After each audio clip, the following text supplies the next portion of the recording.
Those words of God, let there be light, came not long after he created darkness. Have you ever thought about that? This was something new that just kind of hit me this week, and that is that God created darkness. I don't know where I thought it came from, but that's how everything started. So God created darkness, and then shortly thereafter, he said, let there be light. You know, whether we want to admit it or not, there's just a lot of darkness in the world today, is there not? I mean, there are evil influences that are seeking to manipulate and control governments all over the planet. And those entities are doing their best to make sure that we don't experience the peace that Jesus brought into this world when he came as a baby. You know, there's also a lot of peoples whose lives are in darkness. For many, it's past experiences that aren't just scars, they're still wounds. And it seems like this time of year, those wounds just open up and people don't enjoy the joy that Jesus came to bring because they're in so much pain. It's not joyful, it's painful. Then there are those people who are walking in darkness and they don't even know it. They're so wrapped up in the darkness that they don't even realize that there's this light source that's out there that can lead them beyond where they're at. What happens is they are filled with so much guilt and so much shame that all that does is add more darkness to their light. And what they need is light. They need hope. One of the key messages of this time of year. You know, God may have created darkness, but he also created light. It was really a part, I think, of the choice and the free will that he gives to us. You see, God could have kept everything dark and just gave us bodies and eyes that could have adapted to darkness. We could have lived in darkness, but he gave us light. And he could have just made everything light and there was no darkness, but what he did was he gave us the choice. Do you want to live in darkness or do you want to live in light? And to be honest with you, I can't understand why anybody who has even a smidgen of understanding of light would ever choose to live in darkness. But there are many people who do that every single day. The story that we're going to look at today is a story about a group of men who were always looking for light. And in the process, they discovered the one true light of the world.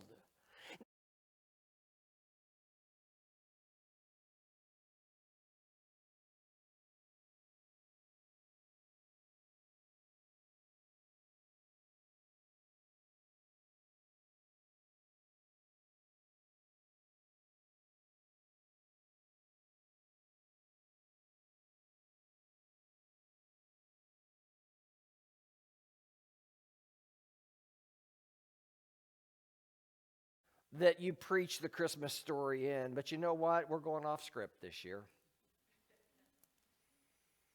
In fact, what we're going to do is we're going to look at the critical role that light played throughout this story that we're going to hear today, as well as in our lives today. So what we're going to do is we're going to start where most churches end, okay? We're going to start in Matthew chapter 2, verse 1. So you can follow along on the screen or you can follow along in your text. I'll be reading from the NIV today. Matthew 2 verse 1 says this. After Jesus was born in Bethlehem in Judea, during the time of King Herod, Magi from the east came to Jerusalem. And they asked, "Where's the one who's been born King of the Jews? We saw his star when it rose and have come to worship him." When King Herod heard this, he was disturbed, and all of Jerusalem with him. When he had called together all the priests, the people's chief priests and teachers of the law, he asked them where the Messiah was to be born. "Well, in Bethlehem in Judea," they replied. "For this is what the prophet had written. But you, Bethlehem, in the land of Judah, are by no means least amongst the rulers of Judah. For out of you will come a ruler who will shepherd my people Israel."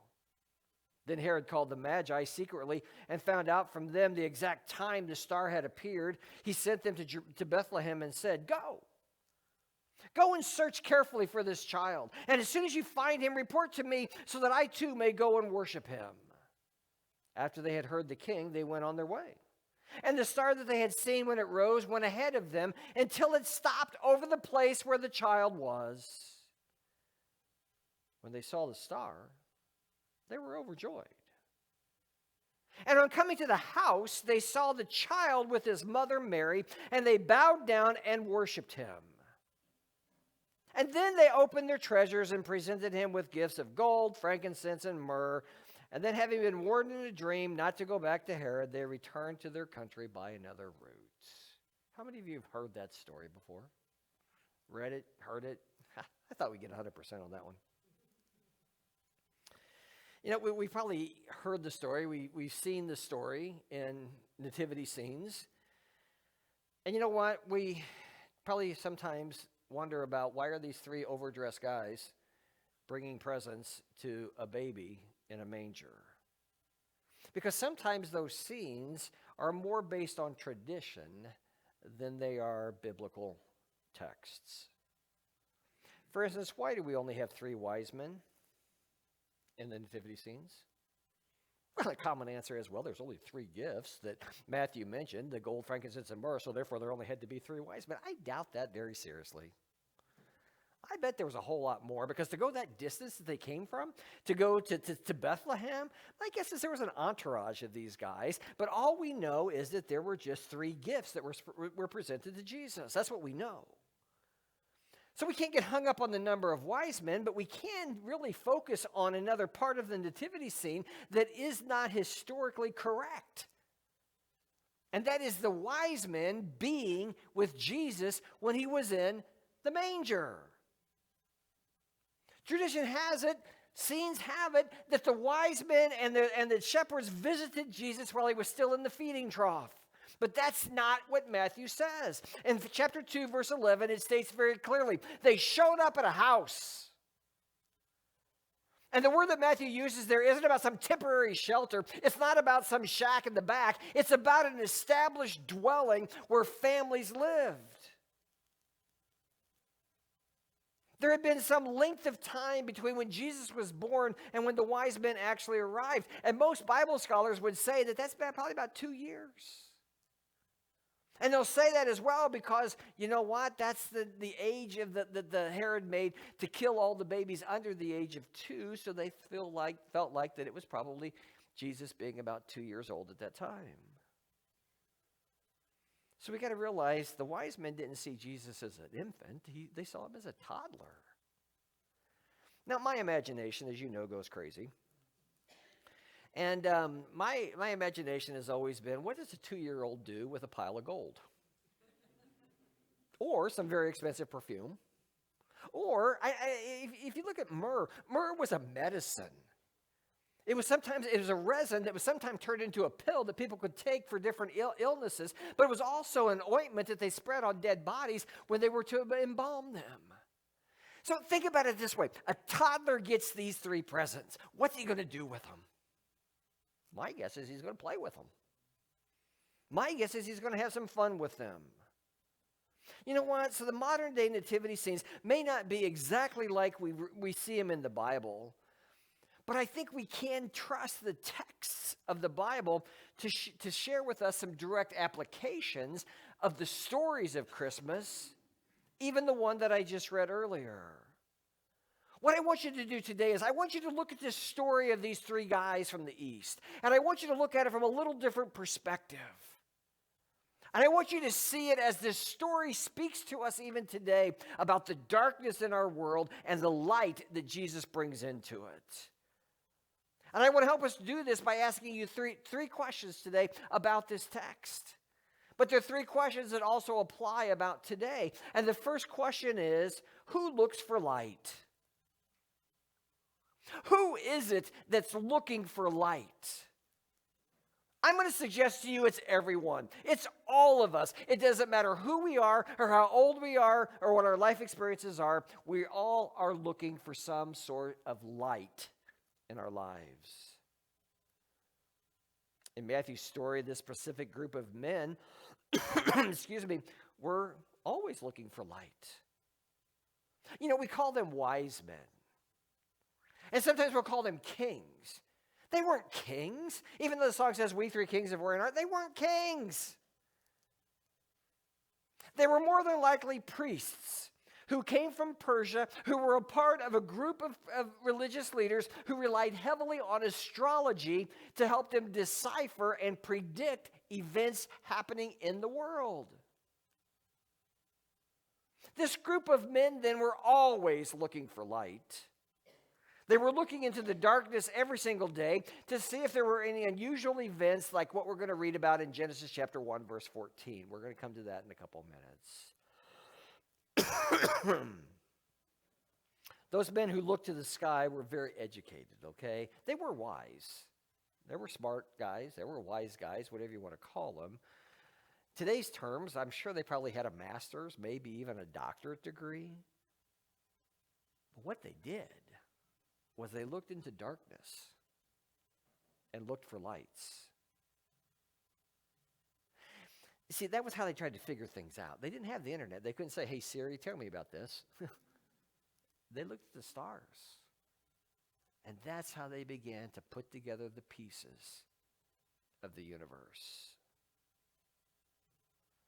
What they knew also about was an Old Testament prophecy about a king being born to the nation of Israel.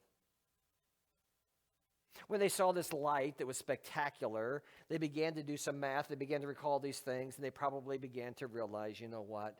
We're seeing something really big here. This isn't just some ordinary thing.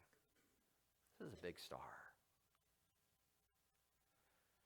Nowadays, to me, it seems like really smart people don't want to look to the Bible to see how science and the Bible complement each other. The Bible's not a scientific text. It was never meant to be that. But it does, I think, shed a lot of light into some areas of science that people are in the dark about. I really wish that really smart people nowadays who have their focus in science would be willing to look at the Word of God and see the light that it supplies and the answer that it supplies to some of the dark questions of human reasoning and science and all of those other things that just baffle people. No matter how wise or smart we are, though, God is always going to provide some light source into our lives. You see, it's not just wise men and women who are looking for light. It's also people who are going through some hard times. Ever heard someone say that they're going through a hard time and they refer to it as a period of darkness? Yeah. Ever heard them use the illustration that says, it's like I'm going through this dark tunnel, and all of a sudden, at the end of the tunnel, I see a light. And then the more cynical ones would say, yeah, it's just a train that's going to run over me. Because that's how dark their world has become, is that there just isn't any light left. Anyone want to guess what book of the Bible contains as much, if not more, references to darkness and life than any other book in the Bible? Job. Job. It's that Old Testament book where the loss and devastation of a man of faith is chronicled for us. The term darkness is used to describe what was going through his life repeatedly. In fact, as he was beginning to process what was going on in Job chapter 3, verse 1, this is after he'd lost everything. He's beginning to process what is actually going on. I want you to listen to the image that he paints and the terminology that he uses to describe his life. Verse 1 says, Job opened his mouth and cursed the day of his birth. No happy birthday there. He said, may the day of my birth perish, and the night it was said a boy is born, that day may it turn to darkness. May God above not care about it. May no light shine upon it. May darkness and deep shadow claim it once more. May a cloud settle over it. May blackness overwhelm its light. That night, may thick darkness seize it. May it not be included amongst the days of the year, nor even be entered into any of the months. That's Job's position. As he's trying to process the loss of his children, the loss of all of his livelihood, and just about everything else he had except his faith. And that was hanging on by a thread. There were such dark times for Job in his mind that if there was any bright spot about him being on this earth, that should be wiped out, because at this point his life was nothing but darkness. If you've read the book, which I'm sure you have, or you've heard it preached and taught, you know that it was a pretty long journey for him to get through that dark period in his life. It took some spiritual conversations with friends who were they were questionable, but some conversations with friends, and then some direct conversations with God for Job to see, you know what, there's a light at the end of the tunnel. I don't know everything I know. I don't know everything I thought I knew. Therefore, I'm going to just go back and rely on my faith. You know, I wonder how many people we know today who are going through hard times like Job, and there's just little glimmers of light or no light left in their lives. Or maybe a better question is, are any of you going through a hard time like that? Are you in such a period of darkness that you're looking for any source of light that you can find? If you are, then stay with me, because I think the second question about this story of the wise men that we can look at today is, what light can people see? The light the wise men saw, the Bible stated, I think, was for a very specific reason. I mentioned the fourth day of creation earlier out of Genesis chapter 1. Let's look at that, verses 14 and 15, a part of day 4 right now. And God said, let there be lights in the vault of the sky to separate the day from the night. Let there be lights. We're talking about stars. We're talking about planets. We're talking about all these things that are light sources in the sky. But this next phrase gets so overlooked. And let them serve as signs to mark sacred times and days and years, and let them be lights in the vault of the sky to give light on the earth. And it was so. In nearly all the nativity scenes, even though it's probably not accurate, there's a star. But at least it reminds us that there was some light source that brought this group of men to see Jesus. Some of you may have done some studying on this star that's talked about in the Christmas story out of Matthew chapter 2. And if you have, what you probably noticed is there is no consensus among scholars, astronomers, scientists, or Christians about what exactly happened with this light that led this group of men to Jesus. I personally think it was just a heavenly light talked about in Genesis chapter 1, verse 14. The most common theory that people will at least look at, and it became very popular in the last couple of years, is that there was a planetary connection that took place at that time, where the planet Jupiter and Saturn and a star named Regulus all combined, and they became this much greater looking, brighter star than normal. And then to explain the fact that it actually stood still, you add in the retrograde motion of Jupiter, which makes it look like it does stand still, even though it's just another light that's shining forth there. And then if you look back at the modeling that astronomers have done, they will tell you that alignment of planets and that connection was made sometime back in 3 to 2 BC. Guess what? That could have been the alignment that these wise men, these magi, saw as they were looking into the darkness that night to signal Jesus' birth. Bottom line is, modern science is always going to be running models to try to explain the star in Matthew 2.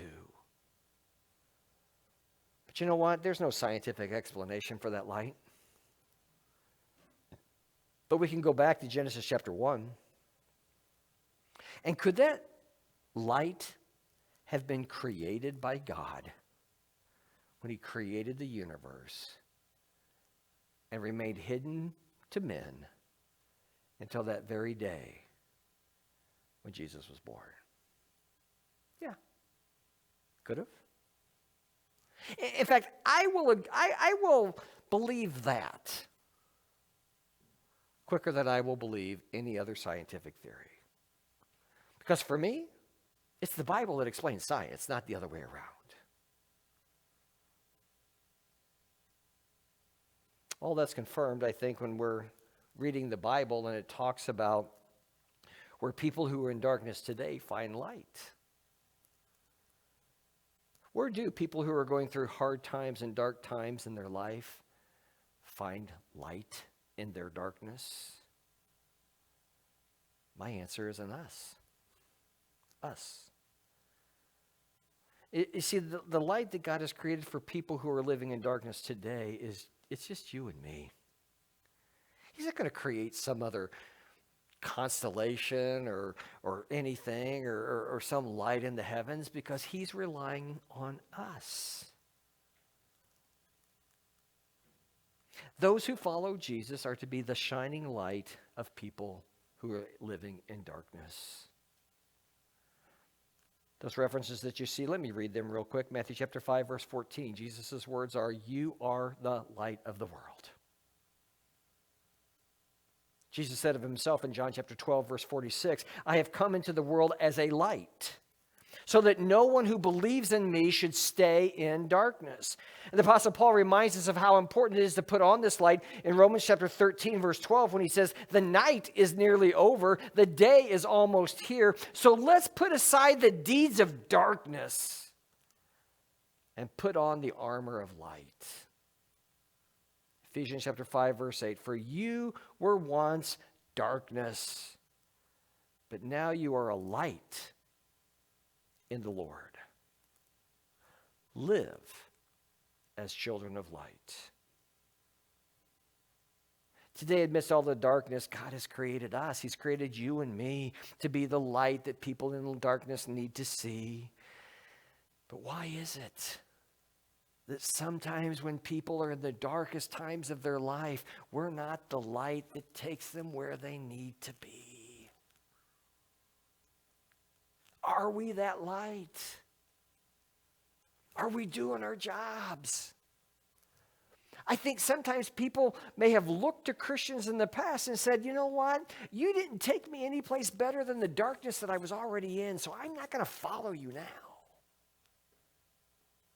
Because the third question that we look at from this story this morning is, where does light take them? Where does the light lead them, both the wise men and the people who are living in darkness today? Matthew chapter 2, verse 9 says, "After the wise men were talking to Herod, they went on their way, and the star that they had seen when it had rose, it went ahead of them until it stopped over the place where the child was." Where did that star take them? To Jesus. That's it. That star was created to take these men to Jesus. As Christians, we are to be the light of the world. But people don't follow us. We think our responsibility is maybe to invite them to church or to watch a movie or to read a book or to do some other thing, when what they need is for us to take them to Jesus. Because Jesus said this in John chapter 8, verse 12. He said, "I am the light of the world. Whoever follows me will never walk in darkness, but will have the light of life." It comes down to this. Jesus is the light source. He is the light of life. We don't create light. We reflect light. And our role as light is simply to illuminate a path for people to find Jesus. This time of year, you're going to notice so many Christmas lights. You're going to notice houses that have hundreds or thousands of lights on them. And you're going to see lights every place. You're going to see them here at church. But maybe the bonus question that I would throw in for today is this: are we being a light that others can follow to Jesus? Are we taking them someplace better than the darkness that they're living in right now? Do our actions match our words? Does the light that we profess to shine match the light that Christ shines in our lives? You see, God said this: let there be light. And may that light be we, you, me. May that light be those who follow Jesus. Let's be that light. Let's help people find Jesus this Christmas. Be the light.